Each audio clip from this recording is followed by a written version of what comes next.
चोर की दाढ़ी में तिनका। एक बार एक मशहूर व्यापारी के यहाँ बहुत सा धन चोरी हो गया। उस व्यापारी ने इसकी रिपोर्ट राज्य के अधिकारियों को दी। काफी जांच पड़ताल के बाद भी चोर नहीं पकड़ा जा सका। चोर व्यापारी के घर से सभी बेशकीमती चीजें उठा ले गया था।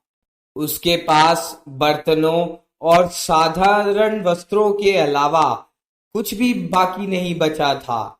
उसका लगभग दिवाला ही निकल गया था। इतने बड़े पूंजीपति की ऐसी दुर्दशा देख बादशाह बड़े चिंतित हुए। बादशाह ने इस चोरी का पता लगवाने का निर्णय किया। उन्होंने बीरबल से सारा हाल कहकर चोर को माल समेत बरामद करने का आदेश दिया।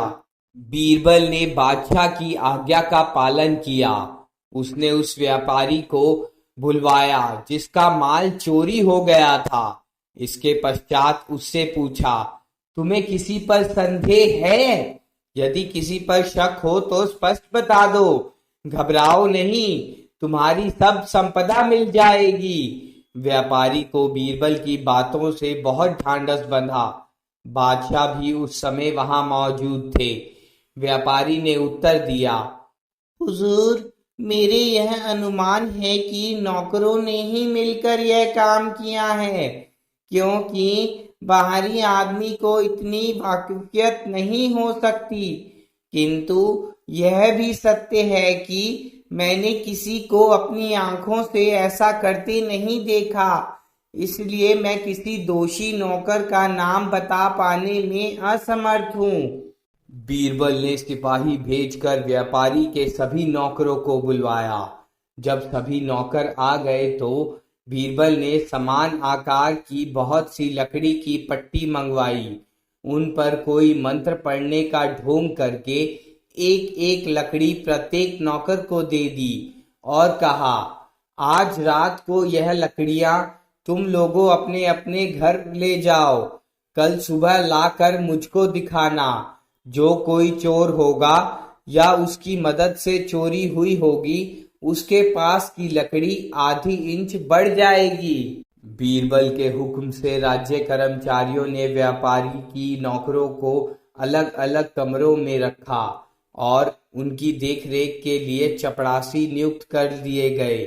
उन नौकरों को में जो नौकर वास्तव में चोर था ने अपना मन में सोचा कि यह लकड़ी बाद में आधा इंच बढ़ जाएगी, तो मैं पहले ही क्यों ना इसको आधा इंच काट दूं, ताकि बढ़ने पर यह पूरी ही रहे। इस तरह मेरी लकड़ी सबके बराबर रहेगी। इस प्रकार दीवान बीरबल मुझे पकड़ नहीं पाएंगे। ऐसा सोचकर उसने फौरन अपनी लकड़ी को आधा इंच छोटी कर दिया। यही तो बीरबल की चाल थी। क्या कभी लकड़ी रात भर में अपने आप बढ़ सकती है? दूसरे दिन सुबह बादशाह और बीरबल उस जगह पर गए जहां नौकर रखे गए थे। उनके साथ वह व्यापारी भी था। बीरबल ने सबकी लकड़ियों को देखा। जब असल चोर की लकड़ी देखी तो वह आधा इंच औरों से छोटी निकली। बीरबल समझ गए कि अवश्य ही इसने चोरी की है। बीरबल ने एकांत में ले जाकर उसे छोड़ देने का वायदा करके सब असलियत जान ली। जब चोर ने धन छिपाए जाने का स्थान बताने में आनी की तो उन्होंने नौकर को पीटने का हुक्म दिया। मार खाने के डर से चोर ने सब बातें कबूल कर ली और जहां जो चीजें छिपाई थी वह जगह बता दी। बाद में बीरबल ने सब धन माल लेने के लिए व्यापारी को हुक्म दिया।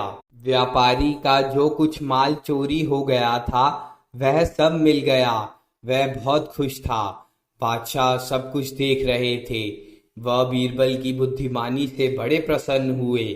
व्यापारी बीरबल के चरणों में गिरकर बोला, आज यदि आप कृपा ना होती तो यह सब मेरी खोई चीज नहीं मिलती। इसका परिणाम यह होता कि मैं आत्महत्या कर लेता। बीरबल ने उसे उठाकर गले लगा लिया और उसका सारा सामान उसे सौंप दिया। नौकर को राज्य के कानून के अनुसार दंड का आदेश दे दिया गया।